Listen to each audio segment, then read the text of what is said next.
Hello and welcome. I'm Pranay Upadhyay and you are watching Namaste World, your daily window into the biggest stories shaping India and the world. We begin in Washington, D.C., where Pentagon's annual report flags China's growing claims on Arunachal Pradesh and its deepening military coordination with Pakistan, raising concerns for India. In Africa, military rulers in Mali, Burkina Faso and Niger announces a joint security force pivoting towards Russia as they battle escalating jihadist threats. In the Pacific, cracks emerge in India-New Zealand ties, with Wellington's own foreign minister opposing the new freight trade deal, calling it neither fair nor free. And in South Asia, Pakistan accuses India of manipulating Jhelum river flow as the freeze on Indus water treaty fuels fresh tensions between the two neighbors. But the biggest news of the day, Bangladesh politics sees major shift as BNP leader Tarique Rahman returns to Dhaka after 17 years ahead of February elections. All that and more. Global flashpoints, power plays and the stories that matter are coming up in this edition of Namaste World. In a major political development in Bangladesh, Tarique Rahman, son of late President Ziaur Rahman and former Prime Minister Khaleda Zia, has returned to Dhaka today, nearly after 17 years in exile in London. The acting chairman of the Bangladesh Nationalist Party BNP arrived amid massive crowds of supporters who lined the streets to welcome him. Rahman left the country in 2008, citing fears of political persecution under the previous Sheikh Hasina government. He had faced multiple corruption convictions from which he has been acquitted. Just hours after his arrival, Rahman addressed a massive BNP rally in Dhaka, stating that he has come with a plan to build a peaceful, prosperous and better Bangladesh.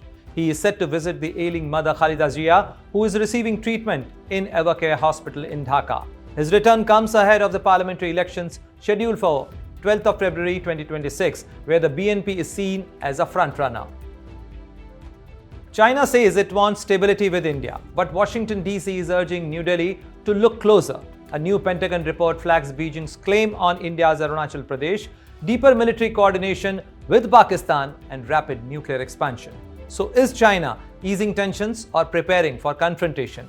And is Washington DC using his warning to draw India closer? Here is a report by Jyoti Shukla.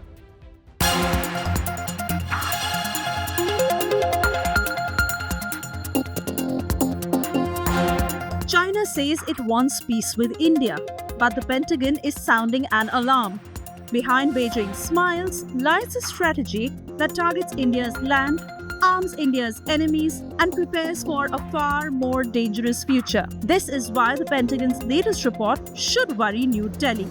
A new US Department of War report to Congress has flagged developments that are deeply concerning for India. China's growing obsession with Arunachal Pradesh, its rapid nuclear expansion, and its tightening military coordination with Pakistan. On paper, tensions may look lower along the India-China border. But beneath the surface, Beijing appears to be playing a far more dangerous game.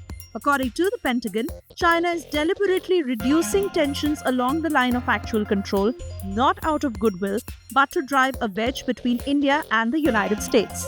Beijing wants to prevent the deepening of New Delhi-Washington ties, plain and simple. But here's where it gets more concerning. The Pentagon report explicitly states that China now considers Arunachal Pradesh part of its core interests, the same category reserved for Taiwan. Let that sink in. Beijing calls India's northeastern state, Jiangnan, the southern part of Tibet. And according to the US assessment, core interests are territories China will never negotiate or compromise on. This isn't a border dispute anymore. This is China claiming sovereign ownership of Indian territory. Now, while Beijing extends olive branches to New Delhi, it is simultaneously flooding Pakistan with advanced weaponry. The Pentagon confirms that as of May 2025, China delivered 20 of 36 J-10C multi-role fighter jets to Pakistan. These aren't defensive weapons. China has also supplied strike-capable Kai-Hong and Wing-Lung combat drones to Islamabad. But the weapons are just the visible threat. US War Department assessments reveal something far more sinister. China and Pakistan are conducting coordinated grey zone operations against India. These are coercive tactics designed to pressure India without triggering open war. According to various reports, during Operation Sindoor in May, when Pakistan launched strikes and drone attacks against India, China was allegedly operating in the shadows, providing intelligence support, cyber warfare capabilities, electronic surveillance, and information warfare assistance. While there is no official confirmation from Pakistan, China, or India for obvious diplomatic reasons, US intelligence sources consider this assessment credible. The Pentagon describes Pakistan as China's pressure valve against India, a low-risk tool to keep New Delhi distracted, weaken India-US defense ties, and test hybrid warfare strategies. And if you think this pressure campaign stops at borders and proxy wars, it does not. China is rapidly expanding its nuclear arsenal, adding approximately 100 warheads every year. The Pentagon estimates China had over 600 nuclear warheads by the end of 2024 and projects this number will reach 1,000 by 2030, deployable on missiles, submarines, and bombers. The message from Washington is clear. China's handshake with India is a tactical pause, not a strategic shift. While India talks peace, Beijing arms New Delhi's adversaries, claims India's land, and builds military muscle to back it up. India must remain vigilant. The smiles are temporary, the threats are permanent. With Jyoti Shukla, Bureau Report, India Today Global.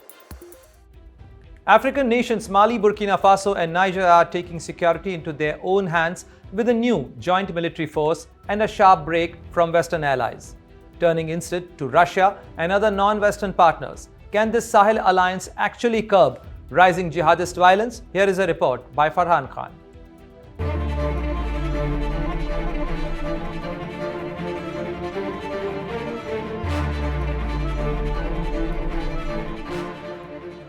Mali, Burkina Faso and Niger have just taken another bold step and initiated a shared security experiment of their own. At a summit in Bamako, the three military-led states announced the creation of a joint military battalion of around 5,000 troops, aimed at fighting armed groups across the Sahel, one of the world's poorest and most unstable regions. The decision comes under the banner of the Alliance of Sahel States, or AES, a bloc formed in 2023 after all three countries experienced military coups and cut ties with traditional African and Western partners. So what exactly is this new bloc, and is it West Africa's version of NATO? Not quite, but it is still significant. The joint battalion will focus on counter-terrorism and border security, with large-scale operations expected to begin soon. According to Burkina Faso's leader Ibrahim Traore, now head of the alliance. The three countries also launched AES Television, a state-backed channel aimed at countering what they describe as Western disinformation and shaping their own regional narrative. Politically, the message was blunt. Niger's leader, General Omar Chiani, declared that the bloc had ended the era of occupation forces, a clear reference to France, the US, and their allies.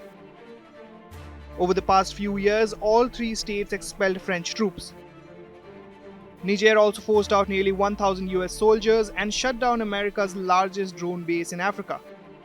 In their place, the AES countries turned to Russia, welcoming Wagner mercenaries, now rebranded as the Kremlin-backed Africa Corps, alongside weapons from Turkey and China. Has this shift improved security? So far, the answer appears to be no. Despite Russian support, attacks by jihadist groups linked to Al-Qaeda and ISIL have intensified. Analysts say Russian forces have helped recapture some territory such as northern Mali's Kidal region, but have struggled against insurgents who operate across borders and blend into local populations. Human rights groups also accuse Russian mercenaries of severe abuses, which analysts argue has fueled further instability. The threat landscape is crowded and brutal.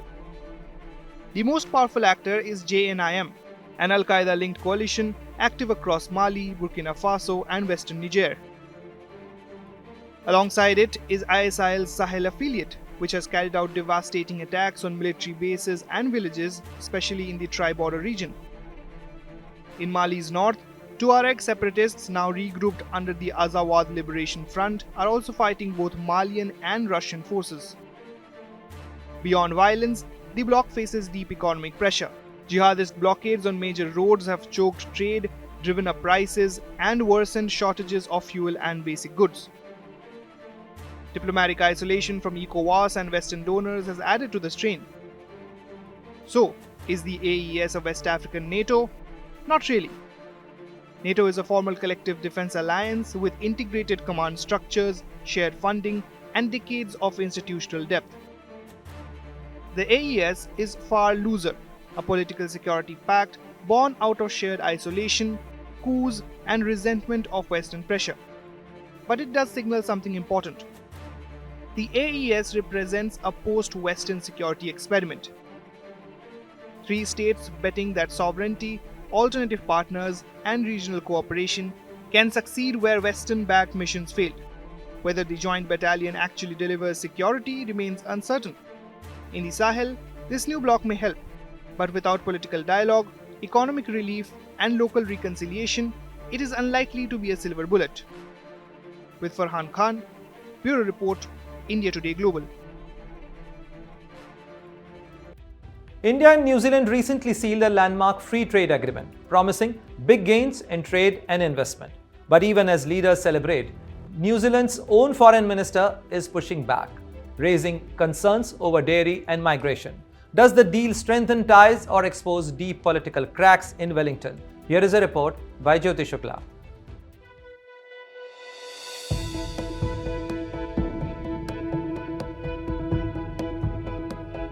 India and New Zealand signed a historic free trade agreement on December 22nd after 9 months of negotiations. The deal was announced following a phone call between Prime Minister Narendra Modi and New Zealand Prime Minister Christopher Luxon. On paper, the agreement looks ambitious. It promises to double bilateral trade within 5 years and could see nearly $20 billion of New Zealand investment flow into India over the next 15 years. Leaders from both sides say it will boost trade, innovation, and long-term economic cooperation. But here is the catch. Not everyone in New Zealand is happy. New Zealand's Foreign Minister Winston Peters has openly opposed the India-New Zealand Free Trade Agreement, calling it neither free nor fair. Now, an important thing to note here is the political context.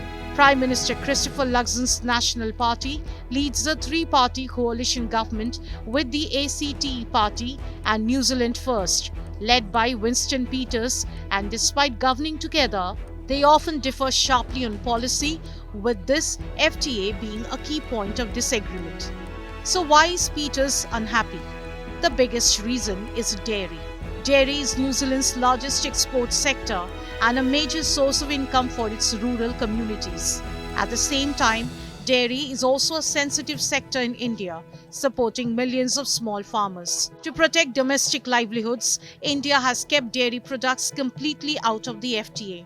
That decision has triggered backlash in New Zealand. Peters argues that while New Zealand is opening its markets to Indian products, India is not lowering tariffs on key dairy products like milk, cheese, and butter.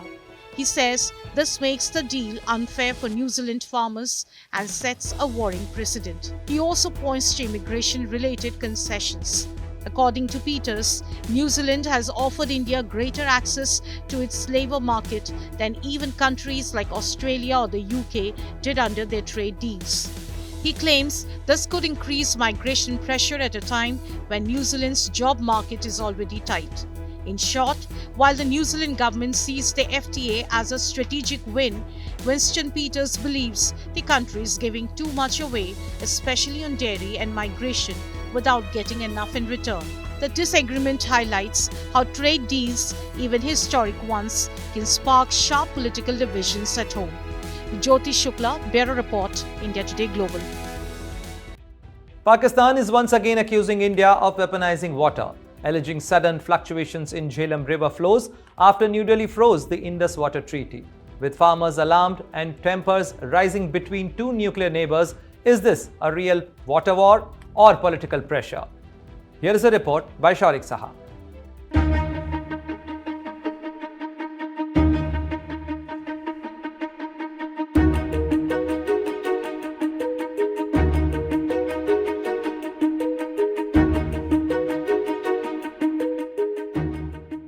Pakistan is sounding the alarm once again, accusing India of blocking the flow of Jhelum river waters. Islamabad claims New Delhi is suddenly holding back and releasing water triggering what it calls an unusual decline in river levels across the Jhelum and Chenab.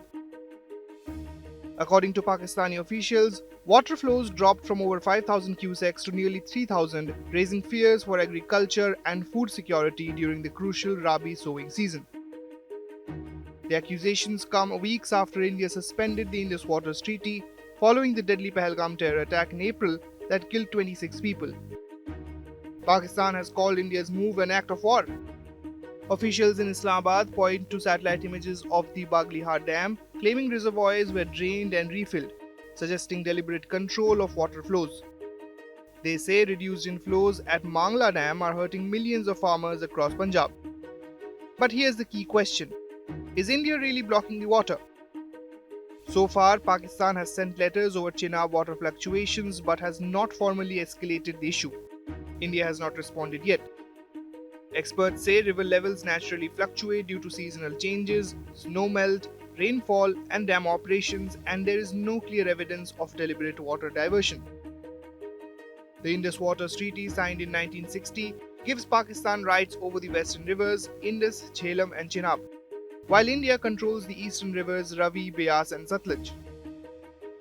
New Delhi has now put the treaty on hold, linking its revival to Pakistan ending support for cross-border terrorism. As tensions rise between two nuclear-armed neighbors, the water dispute risks becoming more than a technical issue. Is this another political flashpoint or the start of a dangerous new chapter in India-Pakistan relations? With Tarique Rahman, Bureau Report, India Today Global. As we wrap up today's show, here is a quick look at the top stories making waves around the world. Christmas returned to Bethlehem, the birthplace of Jesus, as crowds gather after 2 years of war under a fragile Gaza ceasefire.